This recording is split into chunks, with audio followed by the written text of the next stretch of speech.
प्रश्नों की संख्या 100 रहेगी। चेक करना है 100 प्रश्नों में आप कितने प्रश्नों का आंसर ठीक से दे पाते हैं। पहला प्रश्न आपके सामने, और अगर आप सब्जेक्ट वाइज चेक करना चाहते हैं तो चेक करते रहे कि 20 में आपके हिंदी में कितने सही कर पा रहे हैं आप। थोड़ा सा अच्छे लेवलों का प्रश्न है, मतलब अच्छे प्रश्नों की सीरीज है, हम ये कह सकते हैं। क्वेश्चन नंबर 1 के लिए उत्तर करिएगा। पहला प्रश्न आप सबके सामने, वि उपसर्ग से बना शब्द हो जाएगा विमुख, अर्थात यहां पर सी विकल्प सही होगा। दूसरा प्रश्न देखिए, राम नाम की लूट है, लूट सके तो लूट, अंतकाल पछताएगा जब प्राण जाएंगे छूट।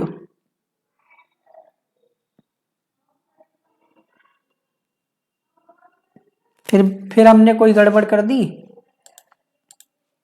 हाँ, गुड़गांव है इसका आंसर, सही कह रहे हैं आप लोग। 12 का यहां पर सी होगा, ठीक है, गुड़गांव हरियाणा।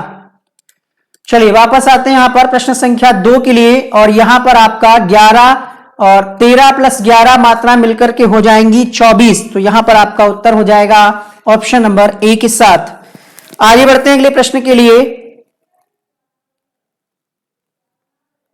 प्रश्न संख्या 3 देखिएगा, हिंदी में शब्दों के बाद छोड़ने वाले शब्दांश, छोड़ने वाले क्या होते हैं,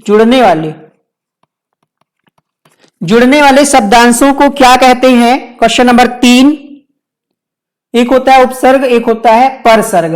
तो ये शब्दों के बाद जुड़ते हैं, इनको हम परसर्ग कहते हैं। बी ऑप्शन इसका सही हो जाएगा। क्रोध रूपी अग्नि, क्रोधाग्नि, ये कौन सा समास है। प्रश्न संख्या 4,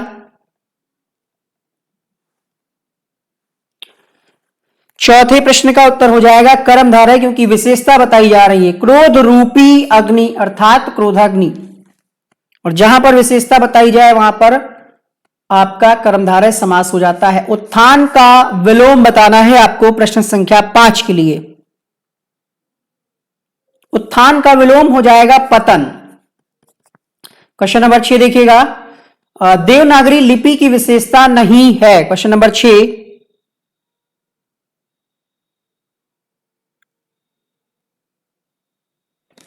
देवनागरी लिपि की विशेषता नहीं है। एक ध्वनि के लिए प्रायः एक ही वर्ण चिन्ह, कुछ वर्णों का उच्चारण नहीं होता है, जैसा उच्चारण वैसा लिखना, स्वर व्यंजन का वैज्ञानिक वर्गीकरण।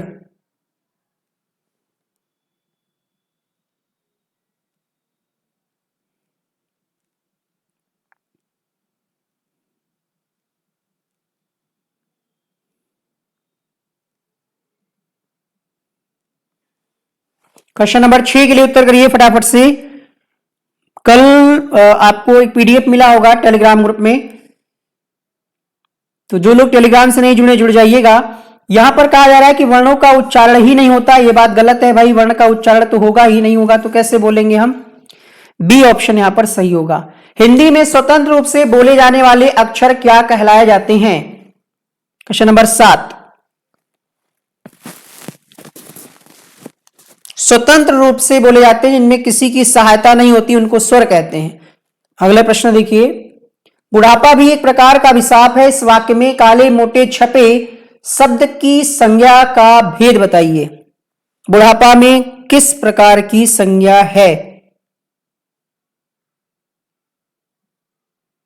क्वेश्चन नंबर 8 के लिए उत्तर हो जाएगा भाव। बुढ़ापा क्या है, भाव है, तो यह भाववाचक संज्ञा हो जाएगा। स्त्रीलिंग शब्द का चयन करिए।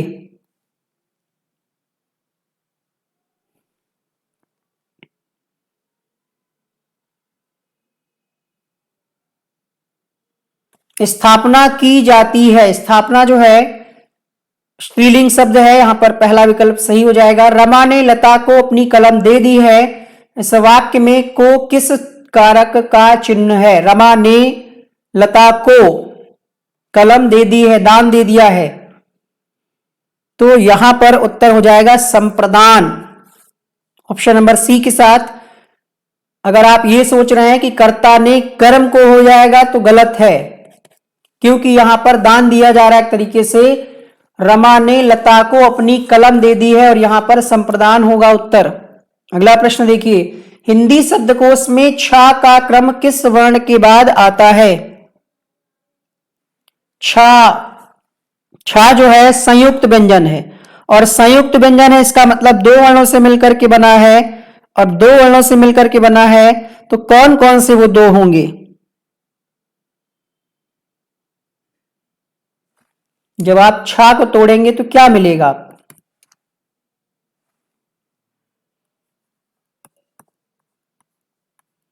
ये होता है आपकाक्षा। त्रा अगर हम लिखें तो आपका ता और रा। ज्ञा अगर हम लिखें तो जा और इया। एक बचा है आपका श्रा। श्रा को अगर हम तोड़ेंगे तो ये आपको सा और रा में टूटेगा। खैर, हम का की बात करें यहां पर तो छा का क्रम किस वर्ण के बाद आएगा, किस वर्ण के बाद आएगा, तो आपका उत्तर हो जाएगा का के बाद आएगा। अगला प्रश्न देखिए, लड़की शब्द का बहुवचन क्या होगा? 12वां प्रश्न।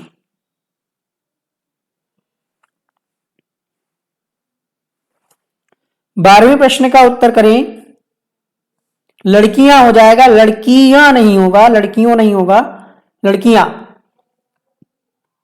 राम नई पुस्तक लाया, इस वाक्य में राम है।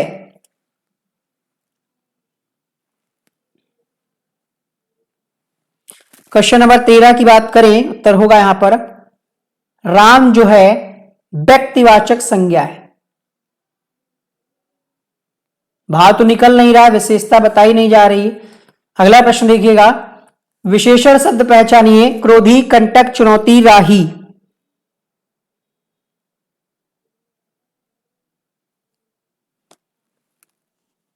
उत्तर होगा क्वेश्चन नंबर 14 के लिए क्रोध। क्रोध क्या है? विशेषण शब्द है, क्रोधी।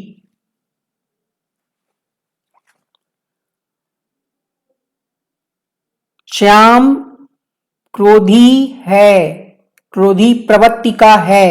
श्याम की विशेषता बताई जा रही है। अगर आप इसको वाक्य प्रयोग करके देखेंगे तो आपको पता चलेगा। दो समानार्थी शब्दों की पुनरुक्ति के बीच किस विराम चिन्ह का प्रयोग होता है?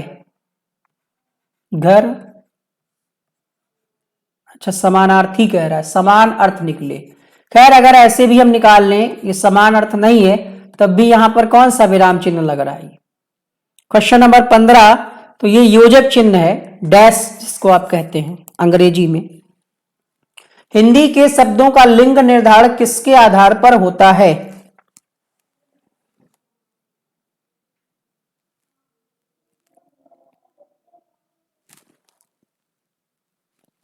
क्रिया के आधार पर।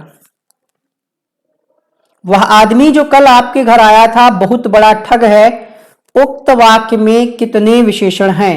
ये अच्छा प्रश्न है, सुंदर है एकदम, बताइए।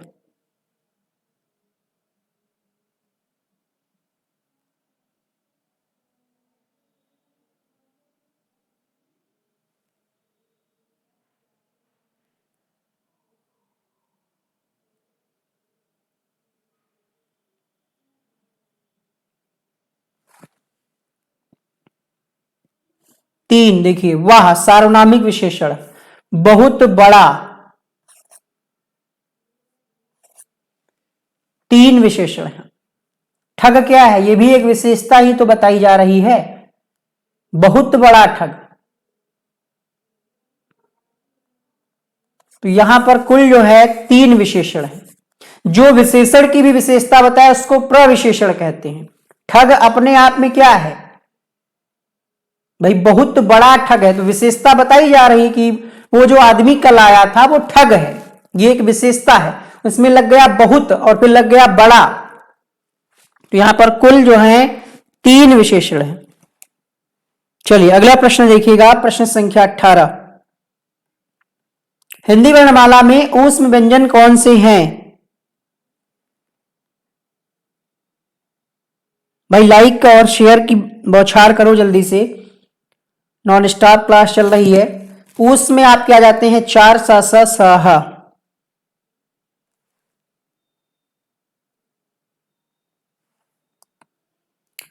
शत्रु के लिए सही पर्यायवाची वाले शब्दों की पंक्ति को चुनिए।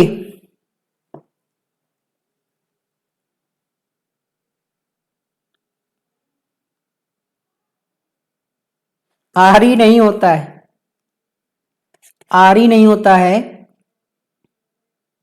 रिपु अरि दुश्मन। जो किसी के उपकार को याद करता हो उससे क्या कहेंगे?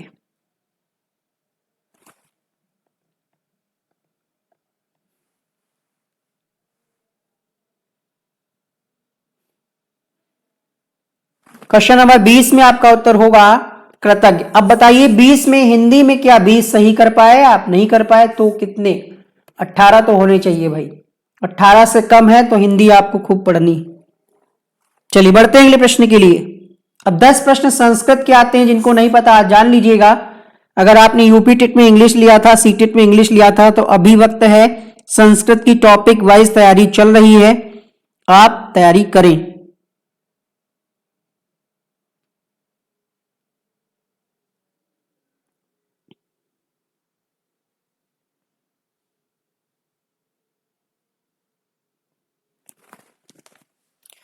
चलिए, हाँ, नोट्स की अगर आवश्यकता है, कल लगभग 20 से 25 लोगों का नोट्स पार्सल किया जाएगा। अगर आप कल सुबह 10 बजे तक, हाँ 10 बजे तक अगर कर देंगे तो कल या परसों तक आपका भिजवा दिया जाएगा। चलिए, पहला प्रश्न यहां पर संस्कृत से, निम्नलिखित में से वाह प्रयत्न के अंतर्गत नहीं आता।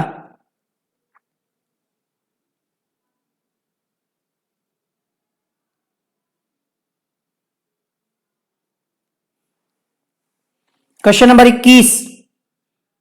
देखिए, अभ्यंतर और वाह्य प्रयत्न से एक प्रश्न आना जरूर है, अच्छे से पढ़ लीजिएगा। इस प्रश्न जो है वाह्य प्रयत्न के अंतर्गत नहीं आता। अगला प्रश्न, खर प्रत्याहार का वाह्य प्रयत्न, प्रयत्न, प्रयत्न होना चाहिए था। क्वेश्चन नंबर 22 के लिए उत्तर करिए।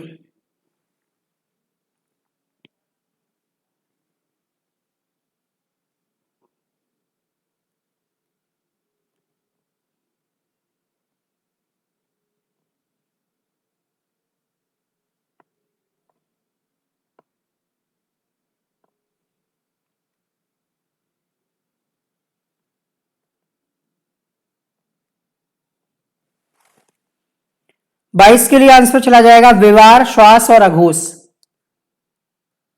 रिकार के कितने भेद हैं? 18, 12, 30, 16।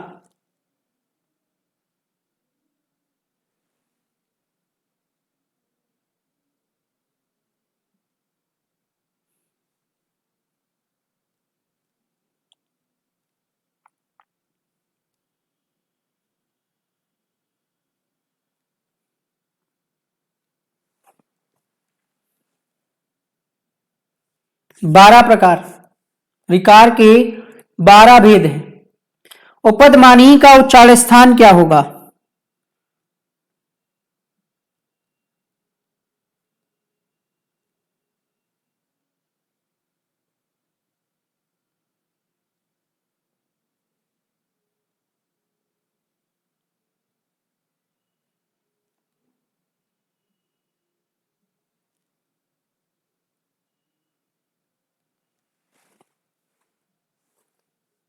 ओष्ठ, उपदमानी ओष्ठ। पररूप संधि का सूत्र क्या होगा?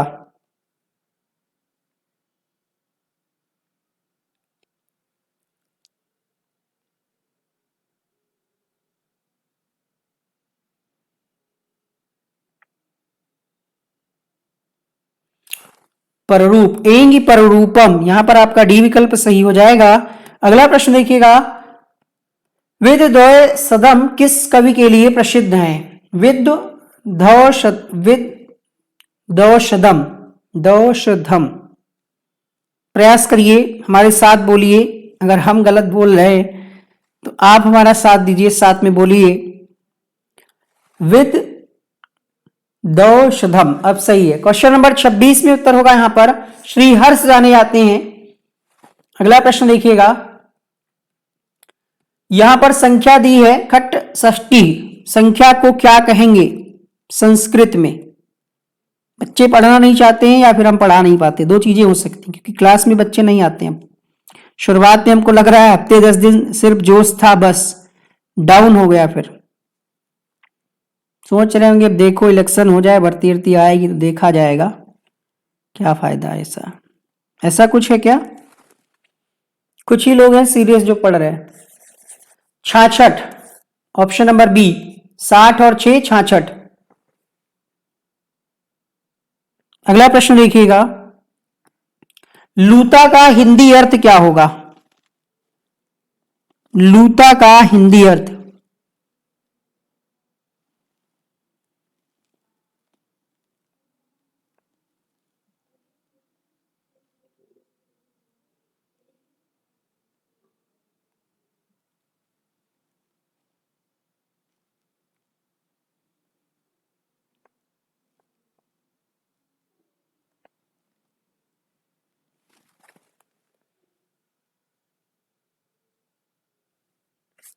मकड़ी लघुत्रयी के अंतर्गत सम्मिलित हैं। लघुत्रयी, त्रयी का मतलब ही आपको संकेत दे रहा है इस प्रश्न का उत्तर। गलत नहीं करना आप कोई लोग, ककड़ी नहीं मकड़ी।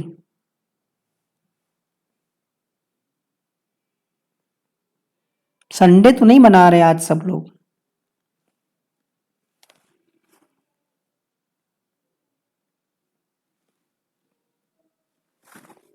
भाई त्रयी का मतलब ये तीनों, रघुवंशम, मेघदूतम, कुमार संभवम, उपर्युक्त सभी इसका आंसर हो जाएगा। वररुचि किसे कहते हैं? किसे वररुचि कहा गया?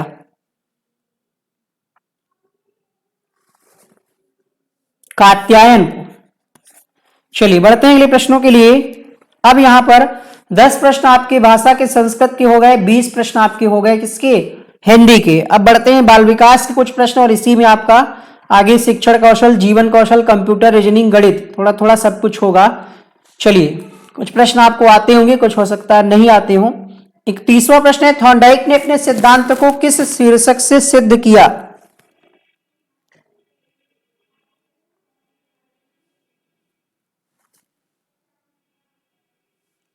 तो थॉर्नडाइक के सिद्धांत का नाम था प्रयास एवं त्रुटि का सिद्धांत। भाषा विकास से संबंधित कौन है?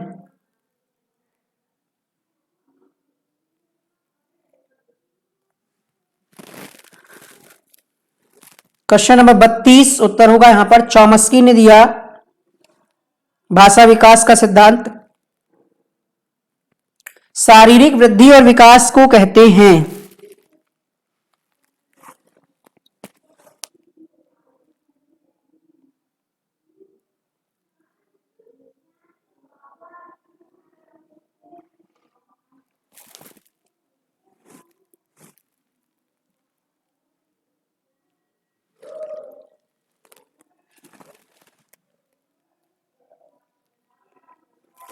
सही जवाब होगा यहां पर क्वेश्चन नंबर 33 के लिए, अभिवृद्धि कहेंगे शारीरिक वृद्धि और विकास को। बताइएगा यहां पर बच्चों के लिए निःशुल्क एवं अनिवार्य शिक्षा के प्रावधान का अधिनियम कौन सा है?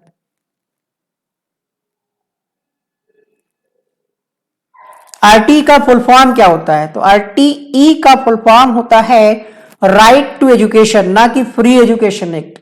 ठीक है, कुछ लोग निःशुल्क समझ के फ्री लगा रहे हैं। राइट टू एजुकेशन आरटीई कहा जाता है। और इससे प्रश्न पिछली शिक्षक भर्ती में पूछा गया था कि ये कब लागू हुआ था? तो 1 अप्रैल 2010 पूरे देश में, जम्मू कश्मीर को छोड़ करके लागू हुआ था। अगला प्रश्न देखिएगा,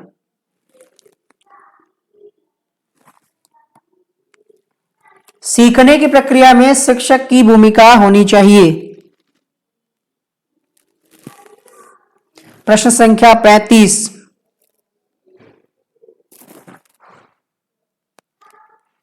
सुगम करता। आपकी जो सुपर टेट का सिलेबस है इसमें एक टॉपिक है शिक्षक की भूमिका। तो कुछ चीजें ऐसी हैं जो आप पढ़ चुके हैं, आपको ज्यादा परेशान नहीं होना है कि हाँ ये जीवन कौशल क्या है, शिक्षण कौशल क्या है। ये सब बाल विकास का ही एक तरीके से हिस्सा है, बस थोड़ा सा आपको अलग लग रहा होगा। सब कुछ आपने डीएलएड में पढ़ा है, उसके लिए आप घबराइए नहीं। ठीक है कि ये अलग से हमें पढ़ना पड़ेगा, कुछ आता नहीं है, ऐसा नहीं करना है आपको। बाकी कोर्स जो लोग सेल कर रहे हैं वो तो अपना दिखाएंगे ही कि ये है, इसको कहाँ से पढ़ेगा, हम पढ़ेंगे, हमारे पास ये सब चीजें हैं। आपको यहाँ पर होशियारी से काम करना है। आगे बढ़ते हैं।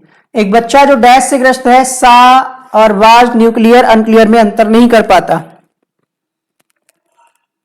सीटेट में पढ़ा है ना, वही बता रहे। शिक्षण वाला जो लोग सीटेट का एग्जाम दिए उनको बहुत अच्छे से शिक्षण वाले सारे प्रश्न कर ले जाएंगे। सही जवाब होगा यहां पर, कई किताबों में इसका आंसर शब्द जंबलिंग दिया है जो कि गलत है। उत्तर होगा, आप सब जानते हैं, जो लोग नहीं जानते भाई जान लीजिए, डिसलेक्सिया होगा, क्योंकि बच्चे को पढ़ने में दिक्कत है। अगला प्रश्न देखिएगा, ये क्वेश्चन है इंपॉर्टेंट, चैलेंजिंग प्रश्न आपके लिए, देखते हैं कितने लोग गलत करते हैं। पूछा गया, निःशुल्क एवं अनिवार्य शिक्षा अधिकार अधिनियम 2009 के अंतर्गत प्रारंभिक शिक्षा से क्या तात्पर्य है? 2 से 3 बार इस प्रश्न को पढ़ा चुके हैं, लेकिन जल्दबाजी में आप लोग इस प्रश्न का आंसर गलत कर रहे हैं। यहां पर प्राथमिक नहीं पूछा गया है, प्रारंभिक शिक्षा पूछा गया है। उत्तर होगा यहां पर 37वें प्रश्न के लिए, कक्षा 1 से 8 तक की शिक्षा। प्राथमिक और प्रारंभिक तो अलग अलग शब्द हैं। 37 का बी जो लोग लगा रहे हैं सिर्फ उन्हीं का सही है। शिक्षण प्रक्रिया में विद्यार्थी हैं।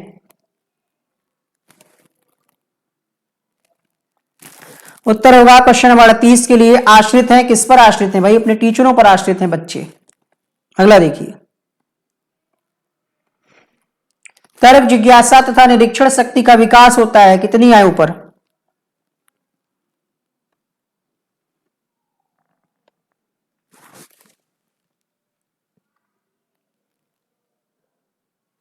ग्यारह वर्ष, क्योंकि यहां पर तर्क, जिज्ञासा तो चलो मान लो बाल्यावस्था में भी आ जाता है, लेकिन तर्क करने की क्षमता ये 11 वर्ष में लगभग। संविधान के किस संशोधन के तहत शिक्षा एक मौलिक अधिकार बन गई है? प्रश्न संख्या 40।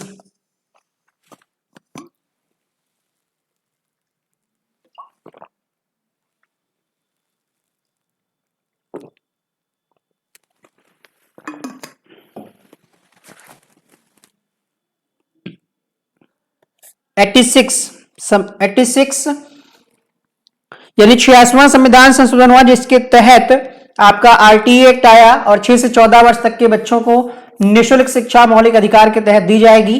किसने बहुविमात्मक प्रज्ञा का प्रत्यय दिया?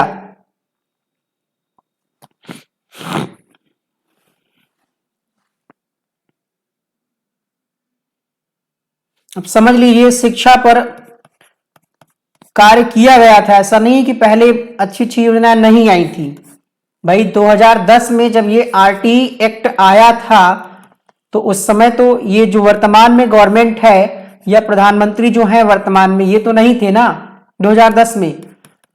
शिक्षा पे लेकिन काम किया गया, लेकिन उस पर अमल नहीं कर रही आजकल की सरकारें, चाहे वो किसी भी पार्टी की हो, कहीं भी हो, पूरे राज्य में नहीं अमल हो पा रहा है। अर्थात वैकेंसी भरी नहीं जा रही। हम ये कहना चाह रहे हैं, हम ये नहीं कह रहे हैं कि बीजेपी खराब है, कांग्रेस खराब है, सपा खराब, बसपा, पार्टियों की बात नहीं है, लेकिन शिक्षा पर, स्वास्थ्य पर ध्यान नहीं जाता है किसी भी पार्टी का, उतना जाना चाहिए।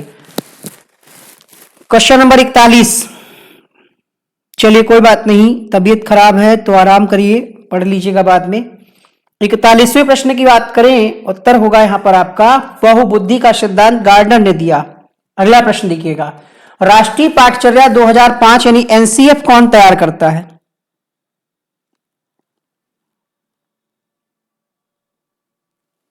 क्वेश्चन नंबर 42, एनसीईआरटी के द्वारा तैयार किया जाता है। व्यक्ति की उत्तेजित अवस्था को क्या कहेंगे?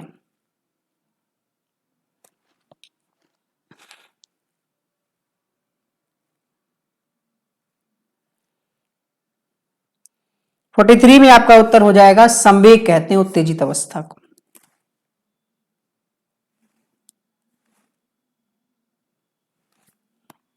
अगला देखिएगा, द कंडीशंस ऑफ लर्निंग पुस्तक के लेखक कौन है? अंतर इतना है कि पहले की जो सरकारें थी, केंद्र सरकार जो भी थी, वो प्रचार नहीं कर पाई, अपना काम तो उसने किया लेकिन प्रचार नहीं कर पाई।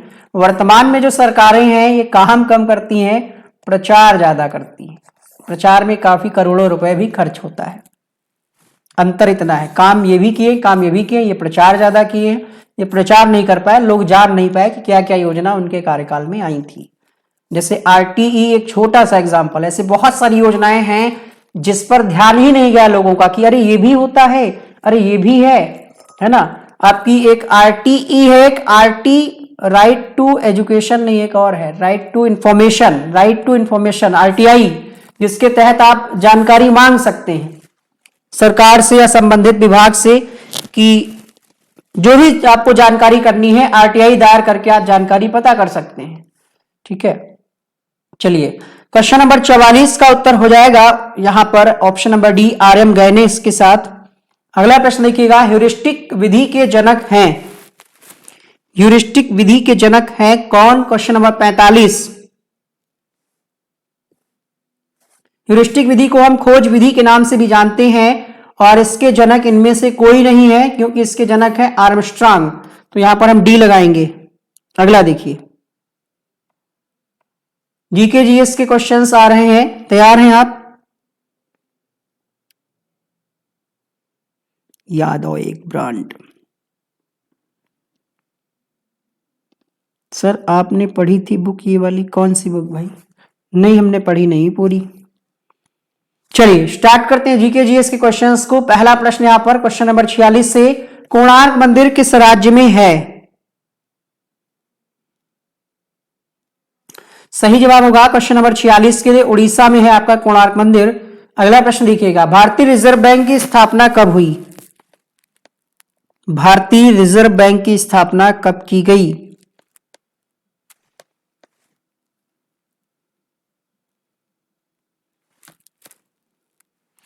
प्रश्न आपसे भी पूछ सकता है कि आरबीआई का मुख्यालय कहां है। देखिए क्वेश्चन नंबर 47, 1 अप्रैल 1935 स्थापना हुई और अगर मुख्यालय की बात करें तो ऑप्शन दे दें हम आपको, मुंबई, दुबई, कोलकाता, जिनेवा। बताओ कहां है?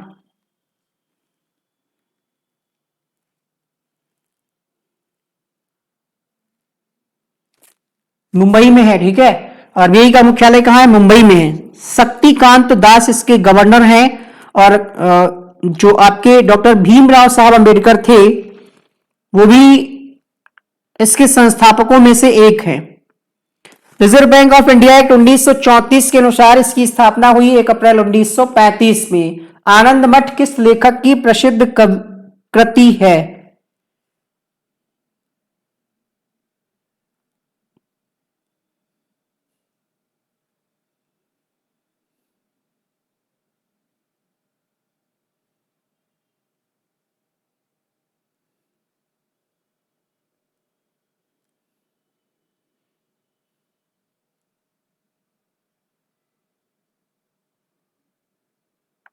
सही जवाब होगा 48वें प्रश्न के लिए बंकिम चंद्र चटर्जी। मानव शरीर का औसत तापमान कितना होता है?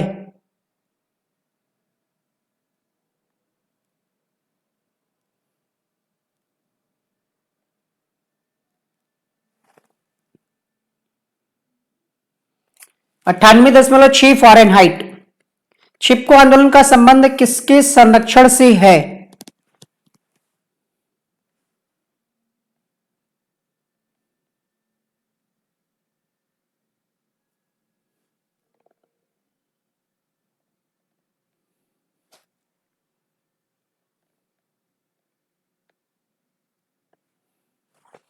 क्वेश्चन नंबर 50 उत्तर हो जाएगा यहां पर वन वृक्ष, वन या वृक्ष।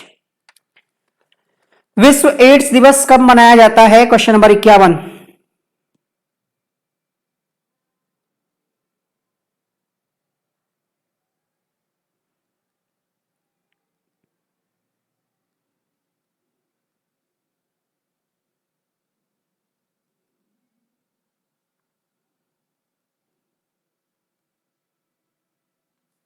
एक दिसंबर को मनाया जाता है। अगला प्रश्न देखिएगा, ब्रह्म समाज के संस्थापक कौन है?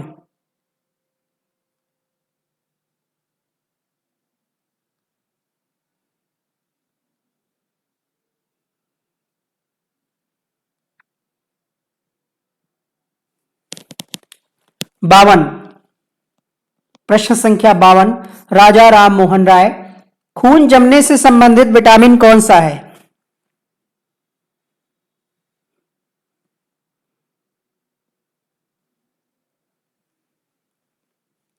क्वेश्चन नंबर 53 का उत्तर हो जाएगा यहां पर विटामिन के। स्वदेशी आंदोलन का अर्थ क्या है? प्रश्न संख्या 54, स्वदेशी स्वदेशी आंदोलन का अर्थ।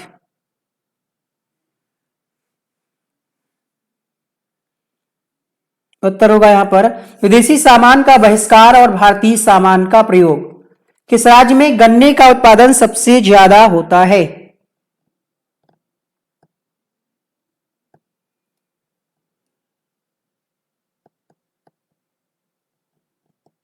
सही जवाब होगा प्रश्न संख्या 55 के लिए उत्तर प्रदेश में। निकेल का सबसे अधिक भंडार किस राज्य में है? राजस्थान, कर्नाटक, केरल, बिहार।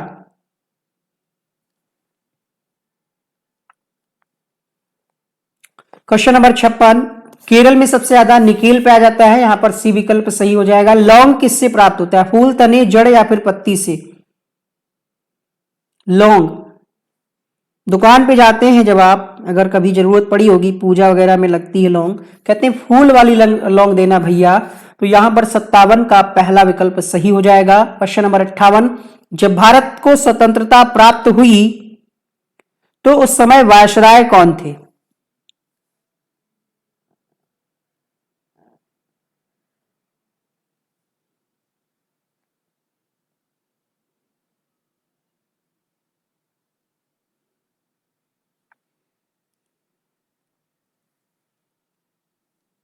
Lord Mountbatten. भारतीय राष्ट्रीय कांग्रेस का प्रथम अधिवेशन किस स्थान पर हुआ? जल्दी से इसको 1000 पहुंचाओ, पीडीएफ आपको कल मिल जाएगा इस क्लास का भी। फटाफट से शेयर करो और लाइक करो। लाइक तो कर दिया करो, किसी की भी क्लास देखा करो, किसी का भी वीडियो देखा करो। दो काम है, आप मतलब दो ऑप्शन है आपके पास, काम नहीं। अच्छा लगे तो लाइक दबाओ, ना अच्छा लगे तो डिसलाइक करो, कुछ तो करो। जो कुछ नहीं करते उनको उनको क्या कहा जाता है? कौन पूछता है उनको? जो दिन भर खाली पड़े रहते हैं। चलिए क्वेश्चन नंबर 59, बंबई। अगला प्रश्न देखिएगा, द डिस्कवरी ऑफ इंडिया किसने लिखी? द डिस्कवरी ऑफ इंडिया ये पुस्तक किसने लिखी? तो पंडित जवाहरलाल नेहरू की ये पुस्तक है। भारत में अंग्रेजी शिक्षा किसने प्रारंभ की? भारत में अंग्रेजी शिक्षा किसने प्रारंभ की? उत्तर होगा यहां पर प्रश्न संख्या 61 के लिए लॉर्ड मैकाले। काली मिट्टी का सबसे अधिक क्षेत्र कहां है? तमिलनाडु, महाराष्ट्र, मध्य प्रदेश, राजस्थान। कल संभवतः आपको एक जीवन कौशल का कंप्लीट वीडियो मिलेगा, वेट करिएगा। 1 बजे अपलोड करने का प्रयास करेंगे, अगर समय मिला तो टेलीग्राम से जुड़े रहें और यूट्यूब पे भी सर्च करके देख लीजिएगा। क्वेश्चन नंबर 62, जो लोग इस वीडियो को बाद में देख रहे हैं वो प्लेलिस्ट में जाकर के चेक कर लेंगे। 62 का आपका उत्तर हो जाएगा यहां पर महाराष्ट्र। सागौन कहां पाया जाता है? प्रश्न संख्या 63,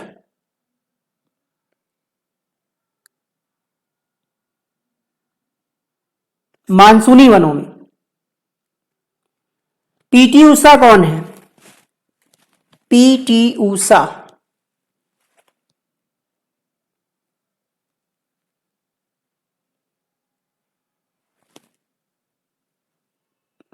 नर्तकी है, फिल्म अभिनेत्री है, बैडमिंटन खिलाड़ी है,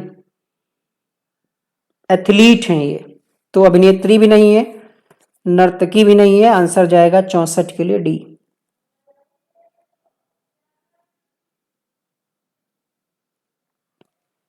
कहां से है ये पीटी उषा?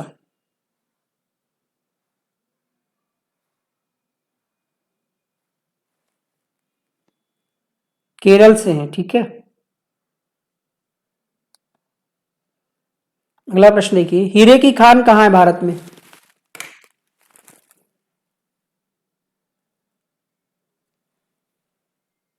भारतीय ट्रैक और फील्ड की रानी भी इनको कहा जाता है, पीटी उषा को।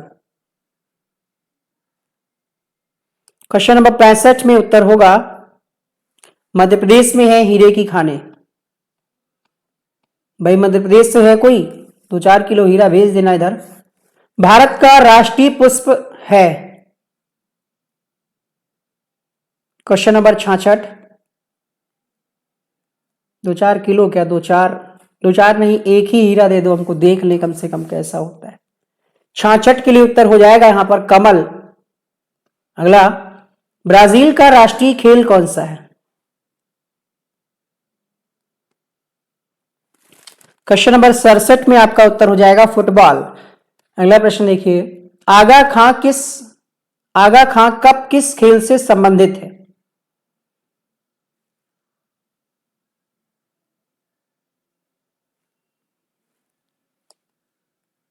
हॉकी से संबंधित है आगा खां कप। निम्नलिखित में से कौन सा देश गुट निरपेक्ष आंदोलन का सदस्य नहीं है? भारत, मिस्र, बांग्लादेश, जापान।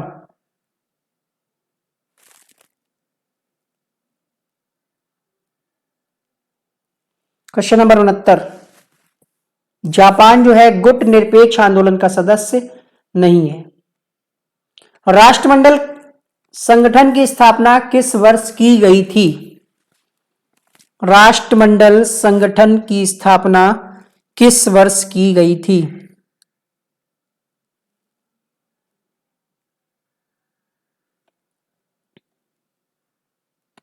क्वेश्चन नंबर 70 में आपका उत्तर हो जाएगा 1931 में राष्ट्रमंडल खेल की स्थापना की गई। राष्ट्रसंघ का मुख्यालय कहां था?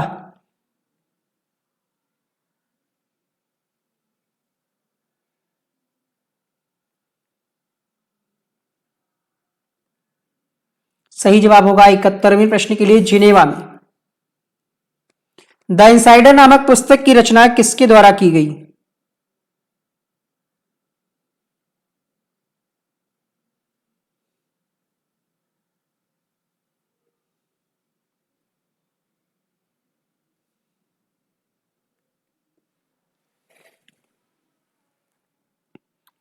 बहत्तर। पीवी नरसिंहा। कौन थे ये भाई? नाम सुना सुना लग रहा है, बताइए कौन थे?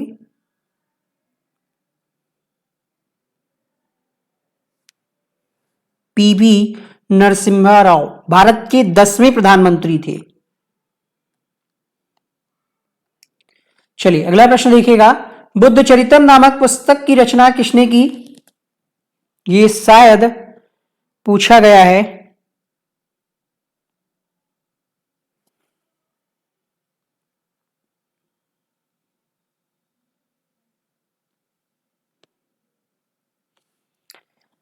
अश्वघोष यहां पर आपका पहला विकल्प सही हो जाएगा। क्वेश्चन नंबर 74, ऑस्कर पुरस्कार किस क्षेत्र में योगदान हेतु दिया जाता है?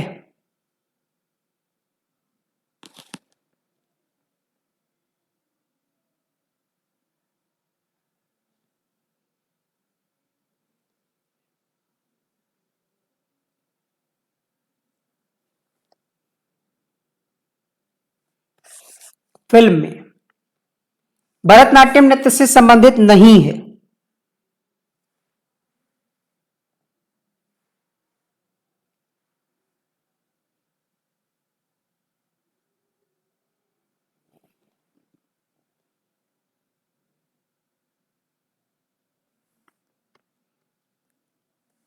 शोभना नारायण ये भरतनाट्यम से संबंधित नहीं है।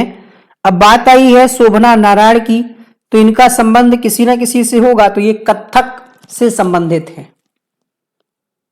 कथक डांसर हैं ये, ठीक है, वेस्ट बंगाल से संबंधित है।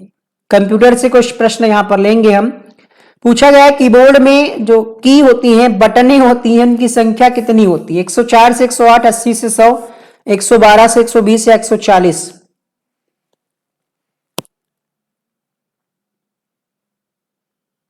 कुल कितनी बटनें होती हैं कीबोर्ड में?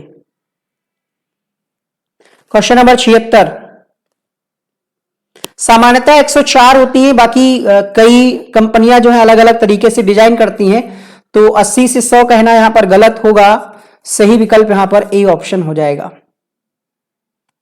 अगला देखिएगा, इसमें से कौन इनपुट डिवाइस नहीं है?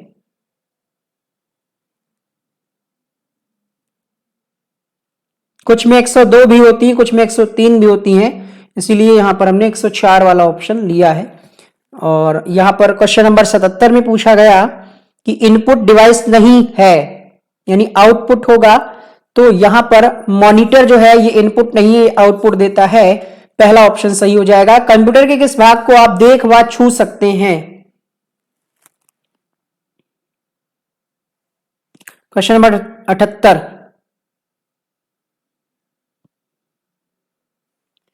पेरीफेरल मतलब इसका संबंध होता है हार्डवेयर से। इसको आप देख और छू सकते हैं। यूजर इंटरफेस से क्या तात्पर्य है?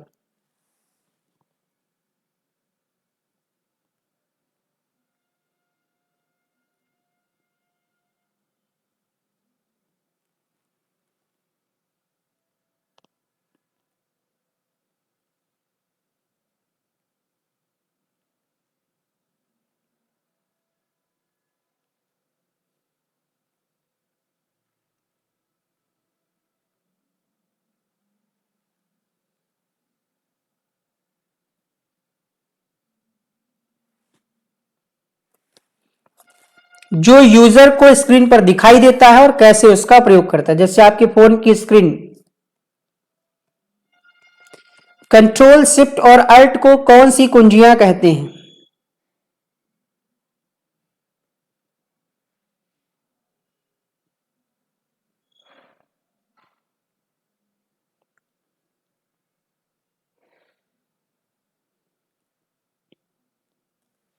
मॉडिफायर। अगला देखिएगा जीवन कौशल। देखिए जीवन कौशल में डरना नहीं है, कुछ अलग नहीं है। जीवन कौशल में बहुत सारे ऐसे टॉपिक हैं जो आपने डीएलएड के टाइम पढ़ चुके हैं और आप यूपी टेट में सीडीपी में पढ़े हैं। ठीक है, आइए देखते हैं किस तरीके के प्रश्न आते हैं। पहला प्रश्न है, जीवन कौशल का प्रमुख पक्ष कौन सा है? स्वयं सहायता कौशल, नीति शास्त्री कौशल, सामाजिक कौशल या फिर उपरोक्त सभी? जीवन जीने के लिए जो कौशल होते हैं वही जीवन कौशल होते हैं।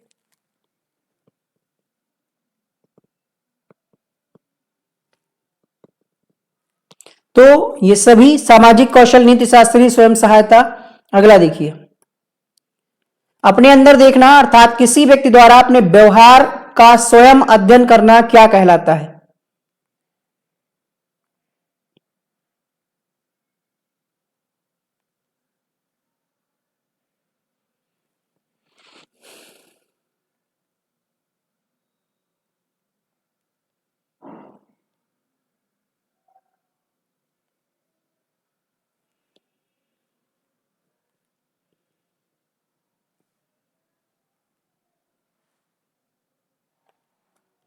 अंतर्दर्शन।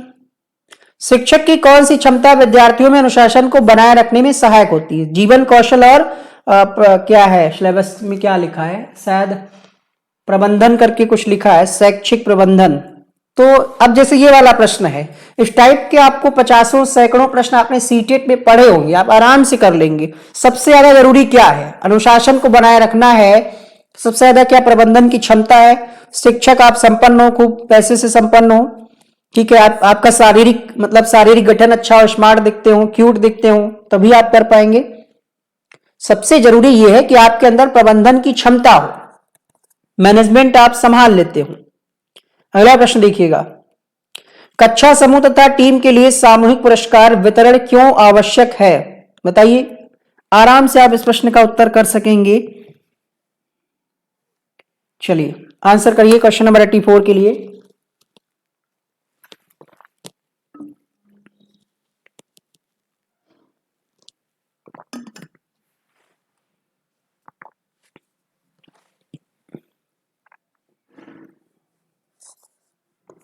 तीनों पॉजिटिव ऑप्शन है। उत्साह और प्रेरणा की भावना का संचार, अच्छे कार्य के लिए प्रोत्साहन और मनोबल बढ़ाने के लिए।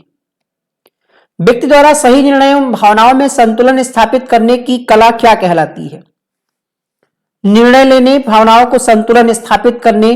भाई ये कोई व्यावसायिक कौशल, कोई व्यवसाय की बात तो है नहीं जो व्यावसायिक हो जाएगा, ना ही कोई यहाँ पर साइंटिफिक कोई रीजन है या कौशल है। ठीक है, तो यहां पर जीवन कौशल होगा, लाइफ स्किल होगा। चलिए, व्यक्ति की आदत, रुचियां, सील गुण और मूल अभिप्रेरकों को किस नाम से जाना जाता है?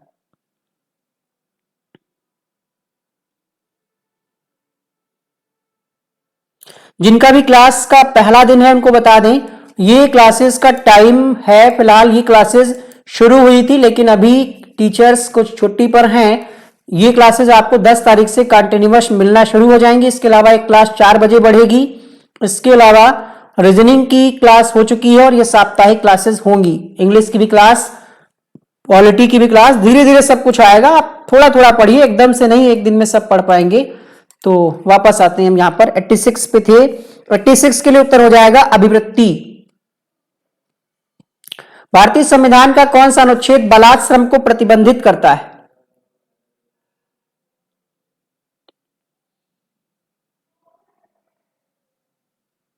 सही जवाब होगा 87 के लिए यहां पर अनुच्छेद 23। व्यवसाय चयन का मुख्य उद्देश्य क्या है? विषयों का चयन, व्यवसाय का चयन, व्यवसाय में निरंतर प्रगति, उपयुक्त सभी। 88 उपयुक्त सभी हो जाएगा। विषय का चयन, व्यवसाय का चयन और व्यवसाय में निरंतर प्रगति। निम्नलिखित में से कौन सा एक जैविक तथा आंतरिक अथवा जन्मजात प्रेरक है? जन्मजात जो आपको जन्म से मिले, नींद भी मिली है, भूख भी, प्यास भी, तो ये सभी जो है जन्मजात। प्यास लगेगी ही लगेगी, भूख लगेगी ही, नींद भी आएगी, ये आंतरिक और जन्मजात है। अब जैसे आपकी आदत जो है, ये क्या है, जन्मजात है या फिर बाहरी है? क्या कहेंगे हम? वाह है, बताइएगा। आदत, हैबिट, कमेंट करिएगा। मानसिक स्वास्थ्य का सिद्धांत किसने दिया? Question number 90। मानसिक स्वास्थ्य का सिद्धांत किसके द्वारा दिया गया?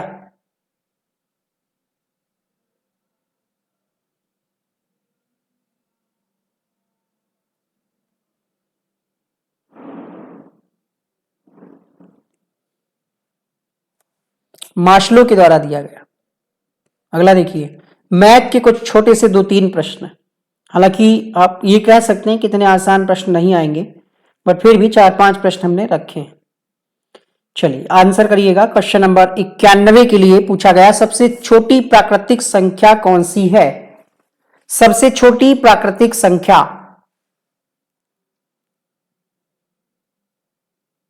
1, बी ऑप्शन। ये भी गलत हो गया, नहीं होना चाहिए था।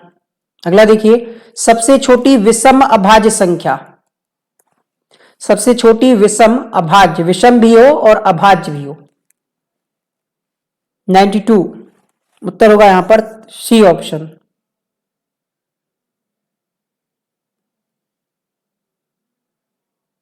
अगला, यदि 3 संख्या 1, 2, 3 के अनुपात में है, इनका मासा 6 है, तो संख्याएं क्या होंगी?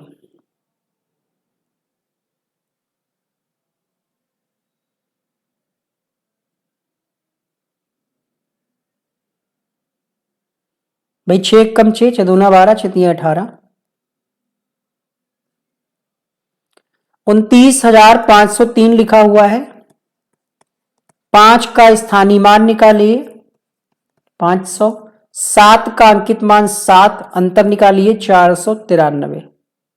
बी ऑप्शन यहां पर सही हो जाएगा। स्थानीय मान कैसे निकालना है? जिस संख्या का कहे वो संख्या लिख लीजिए, उतने उसके आगे जितनी संख्या उतने जीरो बढ़ा दीजिए। अंकित मान स्वयं वही संख्या होती है, घटाएंगे 493 आ जाएगा। जोड़ पूछता तो 500 + 7 507 आ जाता उत्तर।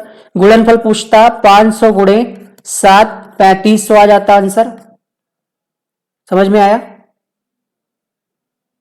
अगला देखिए, हासिल का आप जोड़ते ना 8 7 15, 15 का 5 हासिल लगा 1।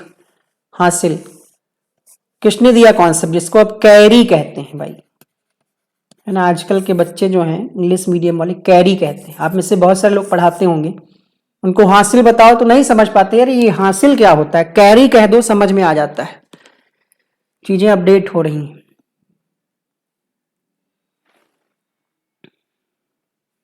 क्वेश्चन नंबर 95 में आपका उत्तर होगा, श्रीधराचार्य ने दिया हासिल का प्रत्यय। चलिए यहां पर रीजनिंग से 2-3 प्रश्न लिए हैं। जिस प्रकार से चिमनी से धुआं निकलता है, उसी प्रकार से आपका यहां पर सही मिलान कौन सा होगा? लगाइए दिमाग। रीजनिंग में ऐसे ही प्रश्न आएंगे, नहीं डुबाएगा नहीं। गणित की डेली क्लास शाम 5 बजे चल रही है, पढ़िएगा। देखिए भाई, चिमनी से धुआं निकलता है, बंदूक से गोली निकलती है। घर से छत तो नहीं निकलेगी ना, चाय से केतली नहीं निकलेगी, केतली से चाय निकलेगी। बाकी की गलत है, यहां पर आपका डी सही हो जाएगा। भिन्न चुनिए जो अलग हो। कि कछुआ है, बत्तख है, सांप है, व्हेल है। 97।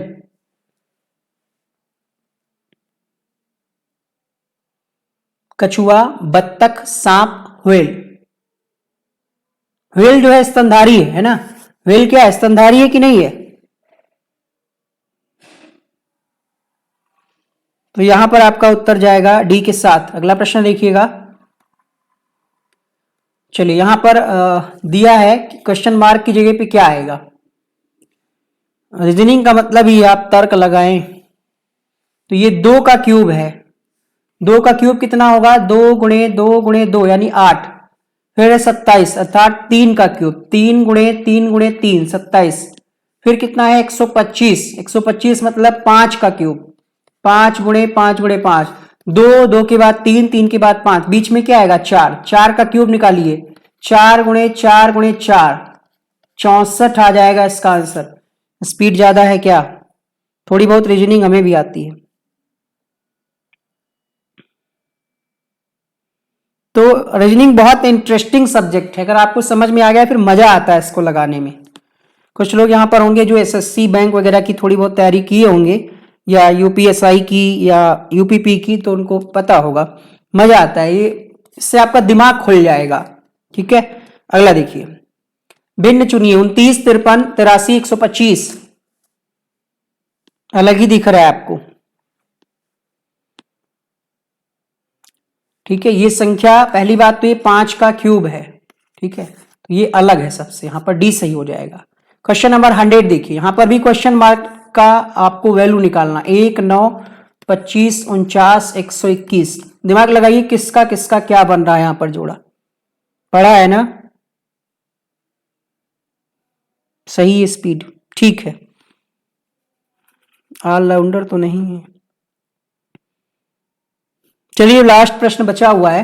3 का स्क्वायर, 5 का स्क्वायर, 7 का स्क्वायर, 11 का स्क्वायर। 3 2 5, 5 2 7, 7 2 9। 9 का स्क्वायर करेंगे कितना आ जाएगा? 81। भाई ये 3 का है, ये 5 का है, ये 7 का है, फिर 11। तो 3 2 5, 5 2 7, 7 2 9। 9 का स्क्वायर कितना? 9 9 81 होता है ना? तो कितने सही हुए 100 में? कमेंट करिए।